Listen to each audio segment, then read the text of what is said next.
السلام علیکم ورحمۃ اللہ وبرکاتہ۔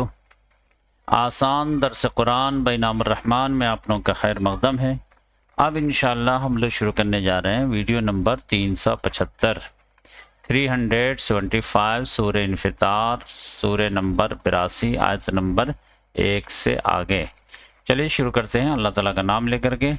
اعوذ باللہ من الشیطان الرجیم، بسم اللہ الرحمن الرحیم۔ یہ سورہ بھی مکی ہے اور اس میں 19 آیات ہیں اور ایک رکوع پہ یہ جوڑا ہے سورہ تکویر کا۔ اس میں بھی قیامت کا منظر بیان ہوا ہے۔ اذا السماء انفطرت، جب آسمان پھٹ جائے گا۔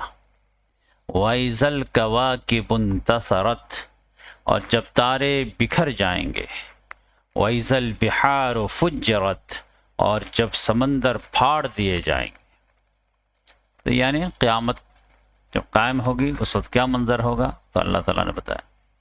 وَإِذَا الْقُبُورُ بُعْثِرَتْ، اور جب قبریں اکھیڑ دی جائیں گی، یعنی ایک ایک آدمی کو نکال لیا جائے گا، برابر کر دیا جائے گا، تب کیا ہوگا؟ عَلِمَتْ نَفْسٌ، تو جان لے گا ہر نفس، ما قدمت واخرت، کس چیز کو اس نے آگے بھیجا، کس چیز کو اس نے مؤخر کیا، کس چیز کو ترجیح دیا، کس چیز کو اس نے مؤخر کر دیا۔ تو یہ اللہ تعالیٰ نے کہا کہ ابھی تو سمجھ میں نہیں آ رہی بات، لیکن اس وقت ہے۔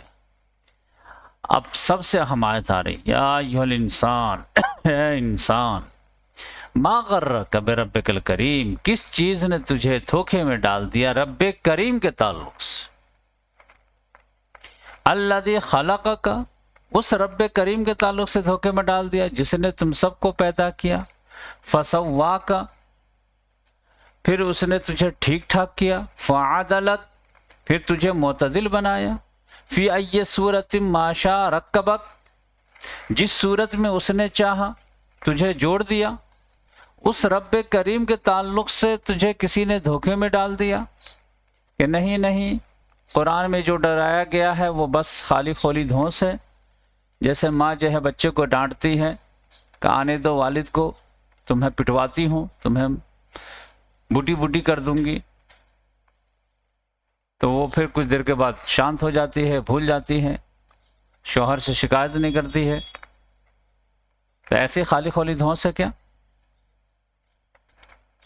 تو کس نے دھوکے میں ڈال دیا؟ تو یہ شیطان جو ہے رب کریم کا حوالہ دے کر کے اللہ تبارک و تعالیٰ کے جو ہے شان غفاری، شان کریمی کا حوالہ دے کر، ارے اللہ تعالیٰ بہت کریم ہے، 70 ماؤں سے زیادہ محبت کرنے والا ہے۔ کوئی ماں اپنے بچے کو آگ میں جلاتی ہے؟ تو نہیں جلاتی ہے۔ تو پھر اللہ تعالیٰ 70 ماہ سے زیادہ محبت کرتا اپنے بندوں سے، تو وہ کیسے جلائے گا؟ تو یہ جو تذکرہ ہے پھر کیا؟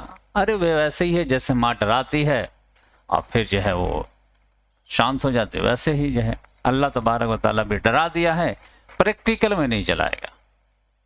اب کوئی آدمی اس سے پوچھے کہ اگر کسی ماں کو اختیار دے دیا جائے کہ یہ لیجئے آپ کا بچہ، اس کو آگ میں جلا دیجئے، تو کوئی ماں جلائے گی؟ نہیں جلائے گی، چاہے آپ اس کو کتنا ہی پیسہ دے دیجئے، کتنا ہی ماریے، وہ کہے نہیں میں جل جاؤں گی لیکن میں اپنے بچے کو اپنے ہاتھ سے تو نہیں جلاؤں گی۔ تو یہ تو ماں کی فطرت ہے، ماں کا نیچر ہے۔ اچھا یہ بتائیے، کوئی بھی بچہ جو جلتا ہے تو وہ اللہ کی اجازت سے جلتا ہے یا نہیں جلتا ہے؟ جلتا ہے۔ تو دنیا میں بچے جلتے ہیں کہ نہیں جلتے ہیں؟ تو اللہ کی اجازت رہتی ہے کہ نہیں رہتی ہے؟ تو پھر اللہ تبارک و تعالیٰ ارماں میں ڈیفرنس ہے کہ نہیں ہے؟ اللہ تعالیٰ جذبات کی کمزوری سے پاک ہے، ماں جذبات سے جو ہے وہ مجبور ہے۔ تو یہ اللہ تبارک و تعالیٰ نے حوالہ دیا کہ تم دیکھتے نہیں، تمہارے جو ہے فطرت میں، تمہارے نظام میں، تمہارے جو ہے خلقت میں، کہ اللہ تبارک و تعالیٰ نے کیسے جو ہے تم کو پیدا کیا ہے کہ اگر تم خود سے اگر تھوڑے سے توازن کو بگاڑ لو تو تمہارے اندر جو پرابلم کریٹ ہو جاتا ہے۔ تم اگر جو زیادہ کھا لو تو بدہضمی ہو جاتی ہے، تم زیادہ پانی پی لو تو جو ہے زیادہ پرابلم آ جاتا ہے۔ تم نظام میں اگر تم سو نہیں تو تمہارے جو ہے تھکاوٹ ہونے لگتی ہے، کام زیادہ کر لو تو تمہیں جو ہے ہراسمنٹ ہونے لگتا ہے۔ تو یہ سب کچھ جو ہوتا ہے گڑبڑی، یہ بھی تو اللہ کی اجازت سے ہوتا ہے یا نہیں ہوتا ہے؟ تو اگر اللہ کی اجازت سے ہوتا ہے دنیا میں، اگر تم صحیح سے جو ہے اپنے باڈی کے بارے میں خیال نہ کرو تو اللہ کی اجازت سے اس میں پرابلم آ جاتا ہے۔ چھوٹے بچے کو اگر دودھ نہ پلاؤ تو اللہ تبارک و تعالیٰ کے سامنے وہ بچہ دم توڑ دیتا ہے، تو پھر وہ اللہ تبارک و تعالیٰ جو ہے آخرت میں اگر سزا دینا چاہے تو کیوں نہ دے سکے؟ تو اس لحاظ سے اللہ تعالیٰ نے فرمایا کہ ماں کی مثال دینا اللہ تعالیٰ کے لیے غلط ہے۔ ماں جو ہے اپنی جذبات سے مجبور ہے، اللہ تبارک و تعالیٰ جذبات کی کمزوری سے پاک ہے۔ یا ایھا الانسان ما غرک بربک الکریم الذی خلقک فسواک فعدلک فی ای صورۃ ما شاء رکبک۔ کوئی ماں اپنے بچے کو مارتی ہے؟ کبھی دیکھے اللہ تعالیٰ اپنے بندوں کو مارتا ہے کہ نہیں مارتا ہے؟ جوان بندوں کو مار دیتا ہے کہ نہیں مارتا؟ چھوٹے بچوں کو بھی اللہ تعالیٰ مارتا ہے، موت دے دیتا ہے۔ اللہ تعالیٰ جو ہے 5 چھوٹے معصوم بچے رہتے ہیں، ماں کو اٹھا لیتا ہے۔ کوئی ماں کو جو ہے اختیار دیا جائے کہ آپ کی بچی ہے اور اس کے 5 بچے ہیں اور اس کو جو ہے آپ کو 1 کروڑ روپیہ دیتے ہیں، آپ اس کی جان لے لو، لے لے گی کیا؟ تو اس لحاظ سے دونوں کے اگزامپل دینا غلط ہے۔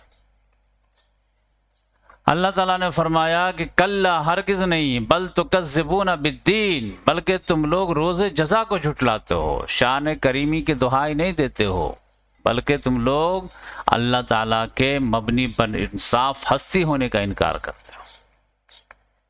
اس یہاں سے ہم نے کنارہ نہ کیا، بل تو نے دل آزردہ ہمارا نہ کیا، ہم نے تو بہت کی جہنم کی تدبیر، پر تیری رحمت نے گوارا نہ کیا۔ یہ غلط شعر ہے۔ وَإِنَّ عَلَيْكُمْ لَحَافِظِينَ، بے شک تم لوگوں پر محافظین ہیں، یعنی نگراں فرشتے ہیں، کرامن کاتبین، معزز لکھنے والے، یعلمون ما تفعلون، اور وہ جانتے ہیں جو کچھ بھی تم لوگ کرتے ہو۔ تو اس لحاظ سے یہ سارے جو ریکارڈنگ کا جو اہتمام ہو رہا ہے کس لیے؟ صرف دھمکی دینے کے لیے، یا اس کا رزلٹ آؤٹ ہوگا؟ لہذا کیا ہوگا؟ ان الابرار لفی نعیم، بے شک جو نیک لوگ ہوں گے ابرار وہ نعمتوں میں ہوں گے، اور ان الفجار لفی جہیم، اور جو فاسق و فاجر ہوں گے وہ جہنم میں ہوں گے۔ یصلونہا یوم الدین، وہ داخل ہوں گے اس میں روز جزا کے دن۔ وما ہم عنہا بغائبین، وہ ان سے غائب نہیں ہونے والے ہیں۔ وما ادراک ما یوم الدین، اور اے نبی صلی اللہ علیہ وسلم آپ کو کیا معلوم کہ وہ روز جزا کیا ہے، یعنی اس کی سختی، اس کی انٹینسٹی۔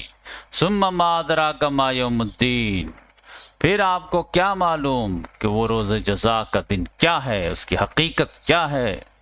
بس ان شارٹ کیا بتایا جائے؟ یوم لا تملک نفس لنفس شیئا، اس دن نہیں اختیار رکھے گا کوئی نفس کسی نفس کے لیے کچھ بھی، اور والامر یومئذ للہ، اور پورا کا پورا معاملہ حکم اس روز صرف اللہ کا چلے گا۔ تو یہ الحمدللہ یہ سورہ مکمل ہوئی۔ اب اس کے بعد ہم لوگ پڑھیں گے سورہ مطففین نیکسٹ ویڈیو میں۔ جزاک